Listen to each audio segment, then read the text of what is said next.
तो दोस्तों, आतंकवाद और देशभक्ति के ऊपर आज तक बहुत सी मूवीज बनी है, लेकिन इस तरह की फिल्म्स में अक्सर असली घटना और लोगों के नाम नहीं बताए जाते। पर अब एक ऐसी मूवी आई है जिसमें सब कुछ खुलेआम दिखाया गया है। रणवीर सिंह की लेटेस्ट फिल्म धुरंधर बहुत ही यूनिक है, जहां रियल इवेंट्स और थोड़े से फिक्शन को जोड़कर एक धमाकेदार कहानी बनाई गई है। तो अगर आप इस धांसू मूवी को अच्छी तरह समझना चाहते हैं तो ये वीडियो देखते रहिए। आज मैं धुरंधर फिल्म को शॉर्ट में एक्सप्लेन करूंगा, तो चलिए शुरू करते हैं।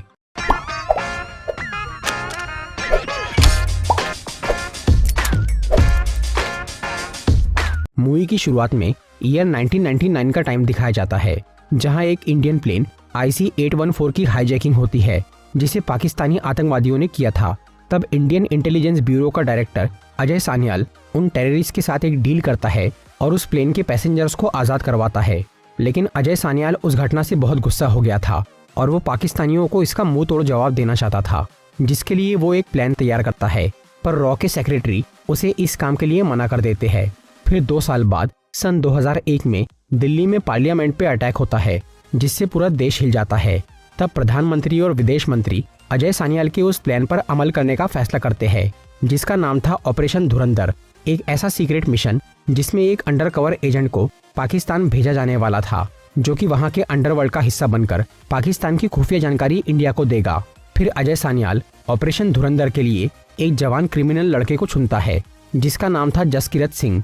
उसे कुछ टाइम बाद उम्र कैद या फांसी की सजा होने वाली थी, क्योंकि उसने एक बड़ा जुर्म किया था और अब उसके पास जीने की कोई वजह नहीं थी। इसीलिए अजय उस लड़के को एक नया मकसद बताता है और उसके जुनून और ताकत को देशभक्ति में लगा देता है।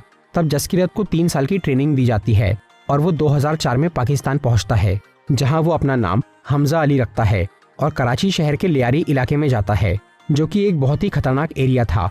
वहाँ कई गुंडे बसे हुए थे और उन्होंने लियारी के अलग अलग हिस्सों में कब्जा करके रखा था। फिर हमजा वहाँ आलम नाम के एक आदमी के पास जाता है और उसकी जूस की दुकान पे काम करना शुरू करता है। आलम भी असल में एक इंडियन अंडरकवर एजेंट था, जो कि हमजा को बताता है कि लियारी में कई गुंडों की गैंग्स है, जो कि अलग अलग कौम के हिसाब से बटे हुए हैं और वहाँ 2 बड़े गैंगस्टर्स है जिनकी लियारी में हुकूमत चलती है। एक बाबू डकैत, जो कि पठान गैंग का लीडर था, और दूसरा रहमान बलोच उर्फ रहमान डकैत, जो कि बलूच कौम का मसीहा था, क्योंकि उसने लियारी के बलूचों की बहुत मदद की थी। रहमान असल में बाबू डकैत की नाजायज औलाद थी, और क्योंकि वो दोनों अलग बिरादरी और अलग ग्रुप के थे, इसलिए उनमें गहरी दुश्मनी थी। जसकीरत यानी हमजा को यहाँ किसी एक बड़ी गैंग में शामिल होना था, ताकि वो उनके जरिए पूरे पाकिस्तान अंडरवर्ल्ड तक पहुँच सके। और क्योंकि हमजा यहाँ बलोच कौम का बन के आया था, इसलिए वो सिर्फ रहमान बलोच की गैंग में ही जा सकता था, जिसके लिए आलम जूस वाला कोई तरीका सोचने लगता है। तब उसे अपने एक खबरी, जो कि पठान गैंग का मेंबर था, उससे पता चलता है कि बाबू डकैत के आदमी एक शादी में रहमान के बेटे नईम को मारने वाले हैं, और अगर हमजा नईम को बचा ले तो वो रहमान की नज़र में आ जाएगा और उसके ग्रुप में शामिल हो पाएगा। फिर आलम और हमजा उसी शादी में जूस बांटने के लिए जाते हैं। तब वहाँ बाबू डकैत के आदमी आकर नईम पे हमला कर देते हैं। उस शादी में रहमान का छोटा बेटा फैजल भी आया था, जो कि उस गोलीबारी में फंस जाता है। हमजा उन दोनों भाइयों को बचाने की कोशिश करता है, लेकिन आखिर में नईम मर जाता है और वो गुंडे वहाँ से भाग जाते हैं। पर हमजा ने फैजल को बचा लिया था, जो कि ये बात अपने पिता को बताता है। रहमान को नईम की मौत का बहुत दुख होता है, लेकिन वो फैजल की जान बचाने पर हमजा पे खुश हो जाता है और उसे इनाम देने लगता है। पर हमजा वो इनाम नहीं लेता और कहता है कि रहमान ने बलूचों पे जो एहसान किए हैं, उसके बदले में उसने बस अपना फर्ज निभाया। फिर हमजा उन लोगों को ये भी बताता है कि बाबू डकैत के आदमियों के पास कौन सी गन्स थी। ये सब सुनकर रहमान और उसका चचेरा भाई उजैर बहुत इम्प्रेस हो जाते हैं कि हमजा को हथियारों का भी नॉलेज है, इसलिए वो लोग उसे अपनी गैंग में शामिल कर लेते हैं। फिर वहाँ जमील जमाली नाम का एक पॉलिटिशियन आता है, जो कि पाकिस्तानी आवामी पार्टी यानी PAP का लीडर था। रहमान की गैंग और जमील की पार्टी एक दूसरे के सपोर्टर थे, लेकिन जमील बहुत मतलबी आदमी था। उसे सिर्फ अपनी कुर्सी की ही फिक्र थी, जिसके लिए वो गुंडों का इस्तेमाल करके वोट जमा करता था। और अभी इलेक्शंस आने वाले थे, इसलिए जमील को ये डर था कि अगर रहमान ने बाबू डकैत से अपने बेटे की मौत का बदला लिया तो उससे पब्लिक बहक जाएंगी और वो इलेक्शन हार जाएगा। इसी वजह से जमील रहमान और उजैर को बोलता है कि वो कुछ दिन तक कोई तमाशा ना करे। पर इधर रहमान बहुत गुस्से में था और वो बस बदला लेना चाहता था, लेकिन उजैर और बाकी लोग उसे रोक रहे थे। सिर्फ हमजा ही उसका साथ देता है और बोलता है कि बाबू डकैत ने जानबूझकर इलेक्शन के टाइम हमला किया, क्योंकि उसे मालूम था कि PAP वाले उसे कुछ करने नहीं देंगे। हमजा के मुताबिक बाबू डकैत अभी बेफिक्र होगा और यही सही वक्त है उस पर हमला करने का। और अगर वो अभी पठान गैंग को हरा दे तो लियारी पे सिर्फ बलूचों का राज होगा और पीएपी इलेक्शन भी जीत जाएंगी। रहमान को ये बात बहुत पसंद आती है और वो लोग प्लान बनाकर एक दिन बाबू की पूरी टीम को अलग अलग जगह घेर लेते हैं और उन्हें खत्म कर देते हैं। आखिर में रहमान बाबू डकैत यानी अपने ही पिता को सरेआम बुरी तरह मार डालता है, जिससे लियारी में रहमान का दबदबा काफी बढ़ जाता है और पीएपी आसानी से इलेक्शन जीत जाती है। इसके अलावा अब हमजा रहमान का सबसे खास आदमी बन जाता है और उसके सभी काले धंधे संभालने लगता है, जिसमें सबसे मेन काम था नकली बंदूक और बारूद का बिजनेस। इस सब के बीच में हमजा को जमील की बेटी यलीना से प्यार हो जाता है, जिसे पटाकर वो उसके साथ काफी वक्त बिताता है। फिर सन 2008 में रहमान की मुलाकात खनानी ब्रदर्स नाम के दो बड़े बिजनेसमैन से होती है, जिनसे वो दोस्ती कर लेता है। वो दोनों भाई रहमान को पॉलिटिक्स में उतरने बोलते हैं, जिसके लिए वो तैयार हो जाता है। इसके बाद खनानी ब्रदर्स रहमान को मेजर इकबाल से मिलवाते हैं, जो कि आईएसआई का लीडर था और वो कुछ बड़े टेररिस्ट के साथ काम करता था। वहाँ वो सब लोग रहमान से बंदूक और बारूद खरीदने की बात करते हैं, लेकिन नकली नहीं बल्कि असली माल। इस पर उजैर उन्हें बताता है कि वो लोग सिर्फ नकली बंदूकों का ही बिजनेस करते हैं। तब मेजर इकबाल उन्हें बोलता है कि वो लोग असली माल बलूचिस्तान के रिबेल लीडर शिरानी से ले सकते हैं, जिनके पास वो सारा सामान मिल जाएगा। आईएसआई वाले डायरेक्टली उनसे वो सौदा नहीं कर सकते थे, क्योंकि बलूचिस्तान के लोग अपनी आज़ादी और हक के लिए उन्हीं से लड़ रहे थे। इसीलिए इकबाल चाहता था कि रहमान उनसे वो सामान खरीदकर उसे दे, क्योंकि शिरानी उसका अच्छा दोस्त था जो कि उसे आसानी से सब दे देगा। पहले तो रहमान इसके लिए नहीं मानता, क्योंकि वो बलूचों का सपोर्टर था और वो आईएसआई का साथ देकर अपनी कौम को धोखा नहीं देना चाहता था। पर इकबाल रहमान को बोलता है कि अगर उसने ये काम कर दिया तो वो प्रेसिडेंट से बात करके उसे आसानी से पॉलिटिक्स में उतार देगा। इसके अलावा इकबाल ये बताता है कि वो उन हथियार और बारूद से बलूचिस्तान को परेशान नहीं करेगा, बल्कि उससे इंडिया पे हमला किया जाने वाला है। ये सब सुनकर रहमान उस काम के लिए तैयार हो जाता है। इधर हमजा को इस सब से ये समझ में आ गया था कि एक तो आईएसआई जल्द ही इंडिया पे हमला करने वाला है, और दूसरी बात ये कि खनानी भाइयों के पास इंडिया के 500 और 1000 के नोट की प्रिंटिंग प्लेट्स है, जिससे वो मेजर इकबाल के साथ मिलकर बहुत सारे नकली नोट छाप रहे हैं और उसे इंडिया भेज रहे हैं। हमजा ये दोनों बात आलम जूस वाले को बताता है, जो कि ये खबर अजय सान्याल को भेजता है। इस पर अजय बोलता है कि फेक करेंसी के इंपोर्ट एक्सपोर्ट को रोकना अभी बहुत मुश्किल है और फिलहाल उनके सामने उससे बड़ा मुद्दा है, जो था आईएसआई का इंडिया पे अटैक, और वो 3 अक्टूबर 2008 के दिन हो सकता था। इसलिए इंडियन मिलिट्री वाले उसके लिए तैयार हो जाते हैं और अपने कुछ शहरों की सुरक्षा बढ़ा देते हैं। दूसरी तरफ जमील जमाली को ये पता चलता है कि रहमान अब पॉलिटिक्स में उतरने वाला है, जिससे उसे बहुत बड़ा झटका लगता है, क्योंकि रहमान अगर राजनीति में आ गया तो उसकी कुर्सी छिन जाएगी। इसलिए जमील अब उसे मारने का सोचता है और इसके लिए वो एक पुलिस वाले से हाथ मिलाता है, जिसका नाम था चौधरी असलम, जो कि सभी गुंडों और रहमान डकैत का खास दुश्मन था। चौधरी असलम पहले कराची का एसपी था, पर अभी वो कई साल से सस्पेंड था, लेकिन अब जमील अपने काम के लिए उसे फिर से एसपी बनाता है और न सिर्फ रहमान बल्कि पूरे लियारी से सभी गुंडों को साफ करने की जिम्मेदारी देता है। पर असलम उसे बोलता है कि वो इतना बड़ा काम अकेले नहीं कर सकता, इसके लिए उसे एक बड़ी मिलिट्री टीम चाहिए। जमील उसके लिए मान जाता है और तब चौधरी असलम लियारी टास्क फोर्स नाम की एक स्पेशल टीम बनाता है, जो कि सबसे पहले रहमान को मारने के मिशन पे भिड़ जाती है।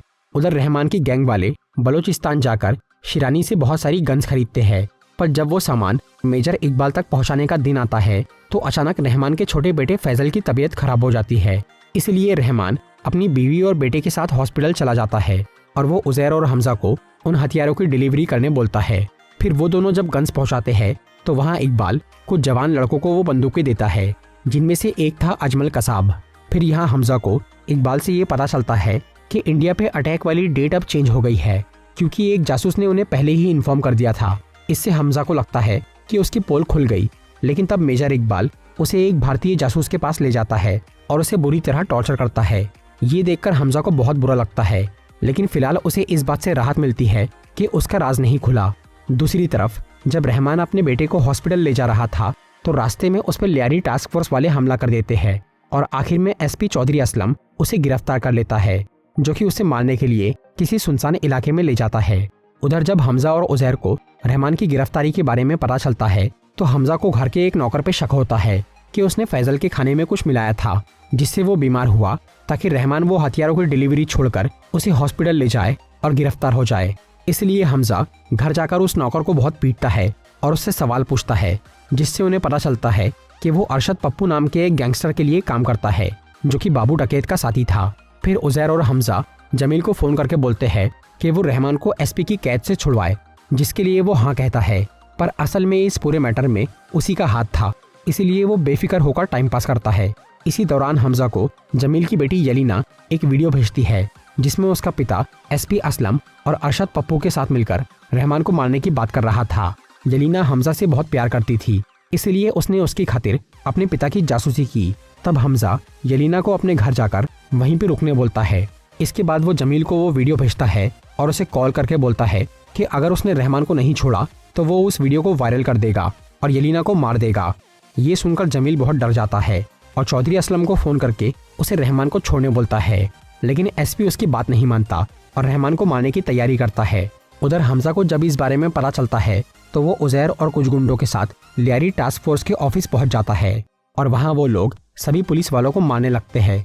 ये खबर जब एसपी असलम को मिलती है तो उसे अपने साथियों की जान बचाने के लिए रहमान को छोड़ना ही पड़ता है। इस तरह से हमजा ने उसे मौत के मुंह से बचा लिया, जिससे रहमान उस पर फिदा हो जाता है और उस पर बहुत ज़्यादा भरोसा करने लग जाता है। फिर आता है 26 नवंबर 2008 का दिन, जब आईएसआई के कुछ टेररिस्ट मुंबई पे अटैक करते हैं। ये देखकर मेजर इकबाल, खनानी ब्रदर्स और रहमान बहुत खुश होते हैं, पर हमजा को इससे बहुत दुख होता है क्योंकि वो उस हमले के बारे में पहले से इंडिया को बता नहीं पाया।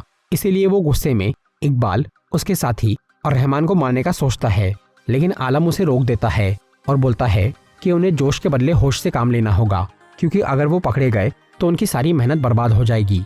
इसी वजह से हमजा थोड़ा सब्र करता है और सही वक्त आने का इंतजार करता है।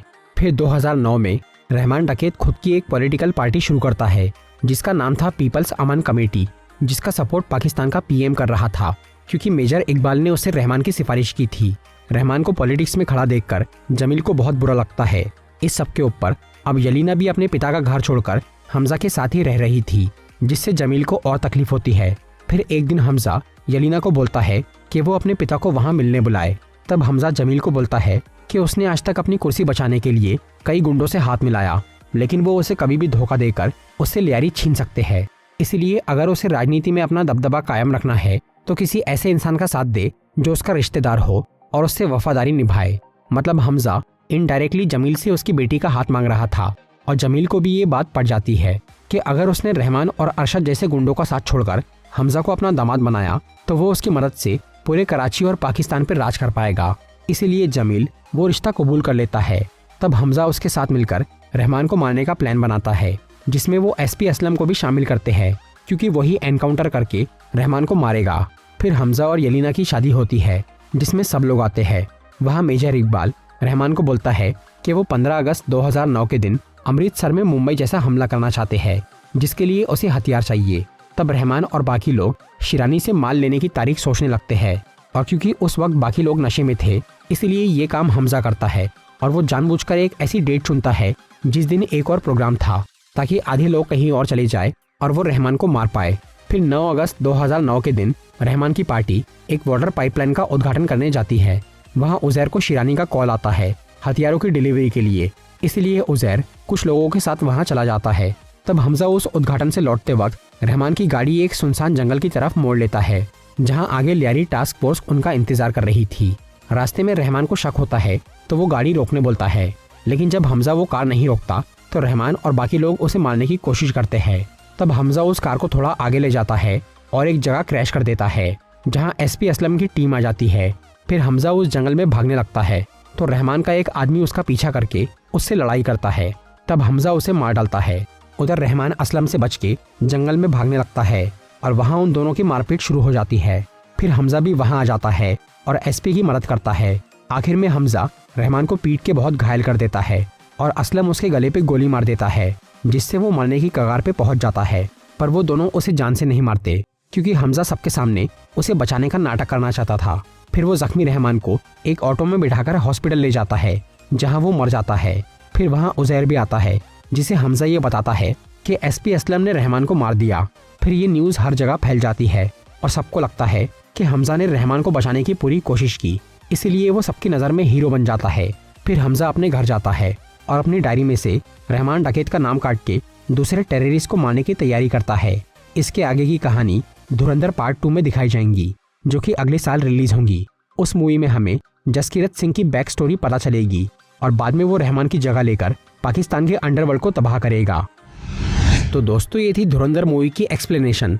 अगर आपको ये वीडियो अच्छी लगी हो तो इसे लाइक और शेयर जरूर करिए, और ऐसी ही इंटरेस्टिंग वीडियोस देखने के लिए सब्सक्राइब कीजिए हमारा चैनल और इस बेल आइकन को दबाइए ताकि आपको हमारी वीडियोस सही टाइम पर मिल सके।